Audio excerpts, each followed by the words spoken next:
Welcome again. Check in a new episode. Here we're with Jens from Grise agency. How are you? I'm fine. Thanks. Good. You? I'm really good, thank you. We're going to talk a bit about the way that the industry is working. What are you doing with the agency? I make music, label management, a bit of PR. So this is actually the main tasks, I would say. Why do a record label need a service like the one that you provide? I think there are, I would say, different issues for every label. I mean, there are some different reasons. The one reason is, for example, that the label owner often is also a DJ and producer, and when he gets too big and too successful, maybe, I mean, whatever it means, then you have no time anymore to take care of the things. He asks for a manager who makes the daily business, actually. Or he maybe is focused on something else and want to keep this away, like this boring tasks, whatever. So it's really different from label to label. Yeah. For example, here we have a couple of records from Off. Yeah. Which are the services that you provide to them? For Off is actually nearly everything, I must say, because it's also the longest partner I have till now. I think it's now 6 years, or I think 6 years that we work together.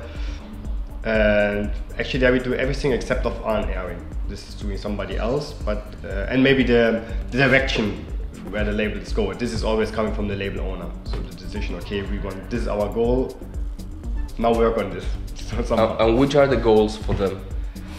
For Off, now it was to change, the change in the sound, the change of artists, the change of the whole label. In the last, I mean, we're working still on this, so it was a change, like a process of more than 1 year. We worked on a change, and now why did they want to change the artist or the entire branding? Because the label owner changed a lot in his. Andre Krom, right? Yeah. He changed a lot in which kind of music he liked, how he produced music. So this infect also the label really strong. So this was then the turning point that we start. Okay, everything needs to transform, and this we're working till now actually. Particularly with Off, I've seen that maybe like 2 years ago they went straight, or they were more into the deep new disco vibe. And now they went into this kind of deep tech, a bit more like analog, let's say. How is for a company or for a label just to read how the scene is moving? And this is always decision by the label. I mean, I'm as the manager. My task is not to give the direction. My task is to understand what the label owner wants and try to work as good as I can with the label together on this on what they want. Because when it would be my decision, it would be my label. So it's not working like this. So I need the thoughts from them, and then we can work on it. Maybe I give feedback, what I like, what I don't like, what I maybe say it's right or wrong in my opinion, but the decision or the way they want to go, it's always based on the label itself. And but Off the change, I actually would not say that at the moment it's really not far away from trend. It's on the trend with the more techno-oriented thing, but the sound itself it's not so trendy. I mean, you also see, to be honest, in the chart positions, it's not like where Off was in the past. Yep. So it's. So I would say the target is something else. It's not the target. It's not anymore to hit the top 100 and the top 10. Yeah. The target is releasing the music the label owner likes, and if it works, it works. If not, the music is good. So I think this is maybe a big change in the philosophy, I would say. With the vinyls, is it worth it to release on vinyl? It also depends. I mean, it also depends on every label. I mean, there's labels there's vinyl really relevant, and then you have labels where it's not really matters if they release vinyl or not. It depends on the kind of music, in my opinion. You have this kind of, for me, for example, if you release timeless music, vinyl is still the thing, because then vinyl DJs buying timeless music because you pay, I don't know, 10 euros for vinyl. and you want to play it not one time, you want to play it like over years, ages, whatever. Yeah. And the digital file is like, it's hot, I buy it, I play it maybe once, I maybe play it never. For 3 months and that's exactly. Even maybe I play it never, I have it just. Yeah. So this I think is different in this kind of music. So it's not, so for the kind of label you are, vinyl is good. Or it's just a nice thing to have, but it's not 100% necessary. At least what happens to me on Rural, my label, is that there are some artists that they said, if you don't release on vinyl, I don't give you the tracks. Yeah. So why is that fever that start again, just to release on vinyl? But the funny thing is that they don't play on vinyl. Yeah, this is true. This I also see quite a lot actually. I think it's for sure, it's like to have something physical to hold in your hands. It's always worth more than like, I don't know, like something flying around in a digital content. Like when you are in a print magazine. Actually, who the fuck is reading print magazines when you think about it? You reach actually online tons of more people. Yeah.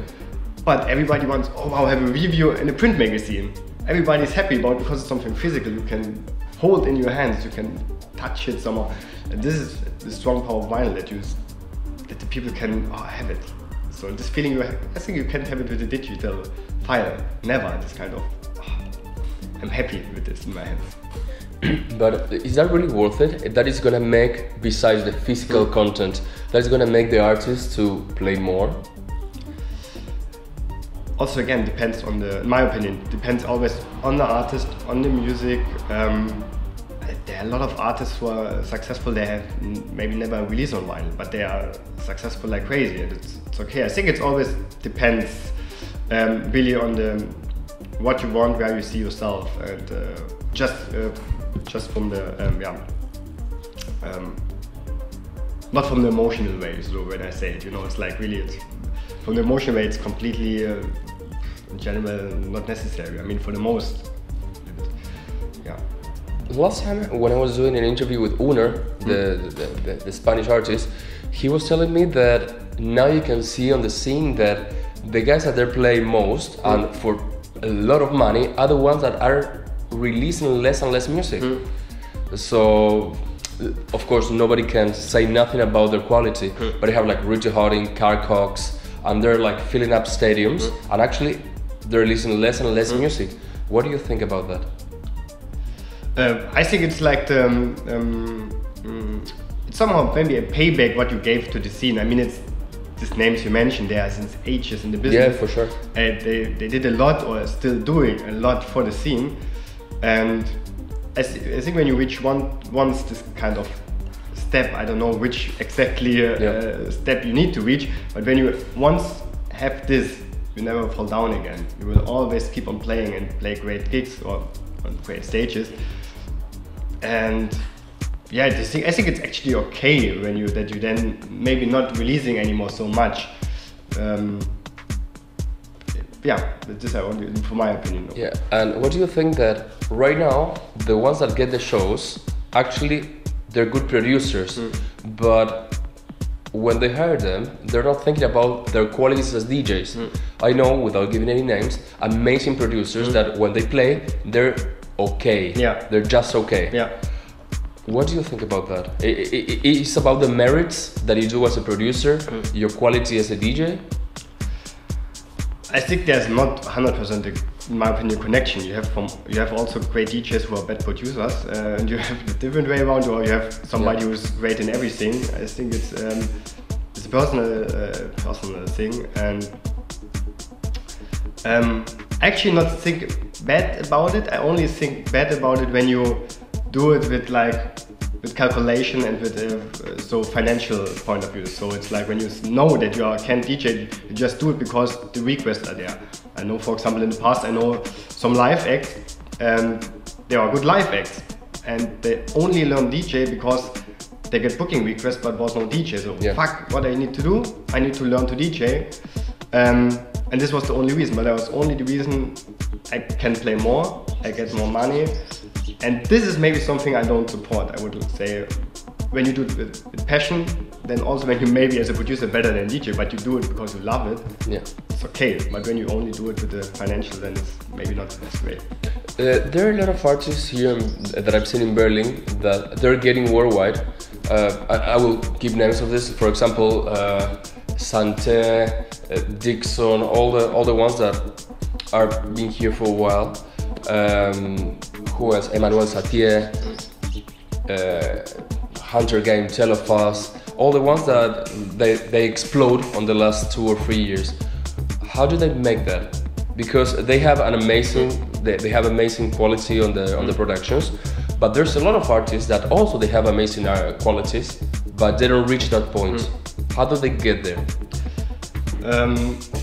First, in my opinion, they had all the names you mentioned had something special, in my opinion. So today it's not enough anymore to, in most cases, to bring out good music. So you need to have a profile. You need to have an image. I mean, Tale of Us was creating like a world. Yeah. I mean, there was somehow the starting point of this kind of music trend. They have an incredible image, like how they look, the press pictures, how they, when they make interviews, there's everything like it's tight. Yeah. The same with Sant and Sidney Charles, they build up like a family image. They're all together, they're like the best buddies, so they make, and they transfer the image, what they do, and they're somehow looking good, charismatic, funny, whatever. So it's like you need to sell somehow also this, and they have it. And this, I think, this makes maybe the difference between some artists. You can like it or you don't like it, but this is, I think, how it works at the moment, that you need to sell something more than only the music. You need to sell you as a whole product, if you want it. Selling you as a whole product is, you can think outside the box and do something totally different than the people that are on the scene right now. For example, Butch, like he showed himself in a super funny way. Yeah, absolutely. So where is the limit just to think outside the box and showing you as a different one? I think there's actually not a limit when it fits to yourself. I mean, if you, and for example, I don't know Butch personally, I need to say, but I believe what he's doing and showing. I think it's true. I mean, he seems really true what he's showing from himself. And I think when you reach this, then there is actually no limit when you are, when it fits to you and it's you, or it seems to be you, and the people believe in it, then why not doing it? So yeah. Last question. When do you think that a record label that hires you is successful? Which are the goals? I know that in every record label is different, but you as an agency, when you can say like, okay, so we reached the point that we're here. Yeah. First, this sentence you can say because as a record label you're never here, because it changes too much. It's like every year or every second year you have a new musical trend. I mean, it's also different. For example, you have labels who say, okay, we won't have this kind of, we want charts success, we won't be top 10 with every release. Then you have labels who say, okay, no, we won't be timeless, our goal is to be timeless and be always on the radar. Also when we're not in the charts, yeah. But we want always be like swimming on the water on the top and not going down or jumping out of it. We want lie on it and we want to go with the flow. So it's the goals are really everybody decided for themselves. I mean, for sure. The goal is not nobody recognizes me, nobody buys my music. I mean, this can't be a goal. Or some labels say, okay, I want label nights. We are focused on, we want to go more parties. Actually, for us, it's like a release, only a promo tool maybe to promote the artist, but the main goal is maybe label nights. So it's really for every label a different mission, I would say. Is it possible to, if you live only with the money that you make with the music, is it possible just to keep a label for the incomes that the label generates? Again, I need to sell. Right now, like there's not a lot of money coming when you sell the tracks. So is it possible for a label to auto-finance without thinking about the showcases? That they can generate money just to support the label and the entire structure? Okay, yeah, this is still possible. I mean, for me the good thing is at the moment what you also see, it's like this kind of streaming thing became somehow bigger and bigger, more platforms working on it, also SoundCloud also managed the issue, but they're all working on streaming offers. And this is something for a label, for artists, it's maybe still too less, but for a label, when you have a big back catalog, you get every month your money, also when you had older hits or whatever.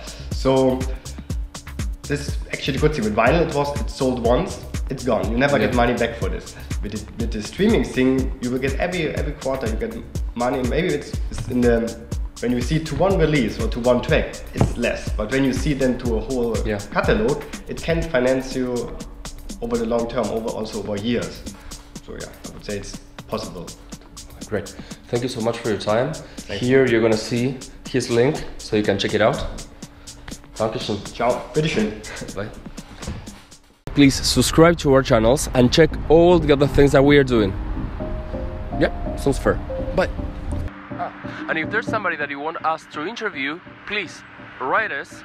And if you have their contact, it's even better. So, subscribe. Bye.